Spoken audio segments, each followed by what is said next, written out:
আকাশবাণী আগরতলা স্থানীয় সংবাদ পড়ছি সুমিতা বণিক। মুখ্যমন্ত্রী অধ্যাপক ডাক্তার মানিক সাহা আজ আগরতলা নজরুল কলাক্ষেত্রে 218 জন টেট উত্তীর্ণ প্রার্থীকে শিক্ষক পদে চাকরি অফার প্রদান করবেন। এর মধ্যে অস্নাতক শিক্ষক পদে 66 জন এবং স্নাতক শিক্ষক পদে 162 জন অফার পাবেন।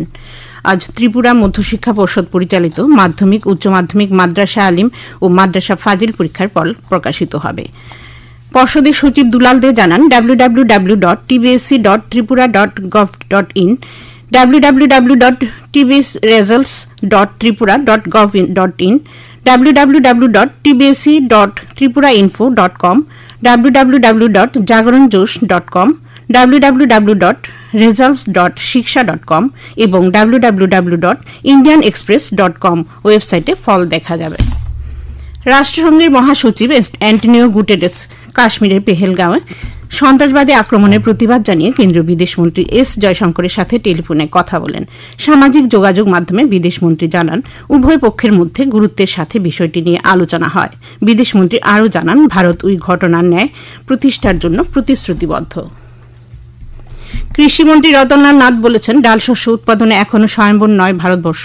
তাই প্রধানমন্ত্রী এবারের বাজেটে ডাল শস্য উৎপাদনের উপর অধিক গুরুত্ব দিয়েছেন। বিশালগড়ের রঘুনাথপুরের নোয়াপাড়ায় ডাল শস্যের ক্ষেত পরিদর্শনের পর কৃষকদের সঙ্গে মত বিনিময় সভায় মিলিত হওয়ার আগে সাংবাদিকদের সাথে কথা বলার সময় গতকাল সন্ধ্যায় এই কথা বলেছেন কৃষিমন্ত্রী।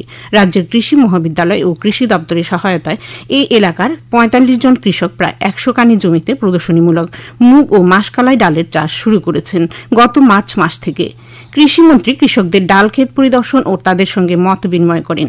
এরপর মন্ত্রী রতনলাল নাথ এই অংশ নেন বিশালগড়ে ৬ দিন ব্যাপী চলা ঐতিহ্যবাহী বৈশাখী মেলার সমাপ্তি অনুষ্ঠানে। দপ্তরের উচ্চপদস্থ আধিকারিকরাও ছাড়াও মন্ত্রীর সঙ্গে ছিলেন বিশালগড় বিধানসভা কেন্দ্রের বিধায়ক সুশান্ত দেব। আজ অক্ষয় তৃতীয়া। হিন্দু শাস্ত্রমতে বিশেষ এই তিথিতে পূজাপাঠ ও নানা শুভ কাজ করা হয়। মন্দিরে মন্দিরে আজ বিশেষ পূজাপাঠের আয়োজন করা হয়। আগরতলার জগন্নাথ জিউ মন্দিরে আজ থেকে শুরু হবে ২১ দিন ব্যাপী চন্দনযাত্রা উৎসব। এছাড়া রামঠাকুর মন্দির ও আশ্রমগুলিতেও আজ বিশেষ পূজার্চনার আয়োজন করা হয়েছে।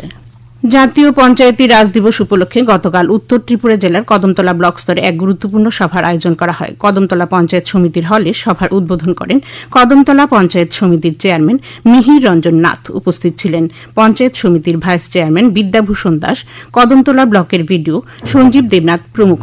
সভায় গত ২০২৪-২৫ সালের কাজের সংকলন ও ২০২৫-২৬ সালের বার্ষিক কর্ম পরিকল্পনা নিয়ে একটি বার্ষিক বুকলেট প্রকাশ করা হয়।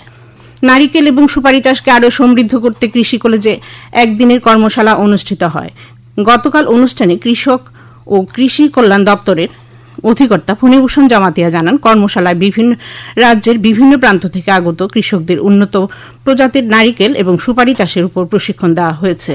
অনুষ্ঠানে অন্যান্যদের মধ্যে উপস্থিত ছিলেন হর্টিকালচার দপ্তরের অধিকর্তা দীপক কুমার দাস, নাবার্ডের জেনারেল ম্যানেজার দিগন্ত কুমার দাস, কৃষি কলেজের অধ্যক্ষ দেবাশিস সেন প্রমুখ।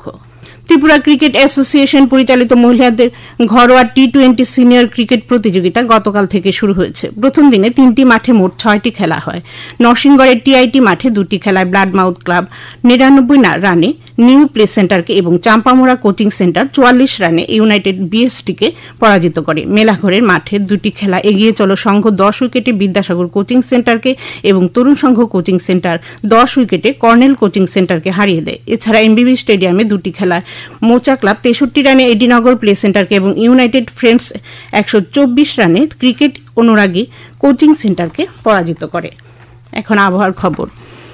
আবহাওয়া দপ্তর থেকে এক সতর্ক বার্তা জানানো হয়েছে। ধলাই ও খোয়াই জেলায় বজ্রবিদ্যুৎ সহ হালকা বৃষ্টিপাতের সম্ভাবনা রয়েছে।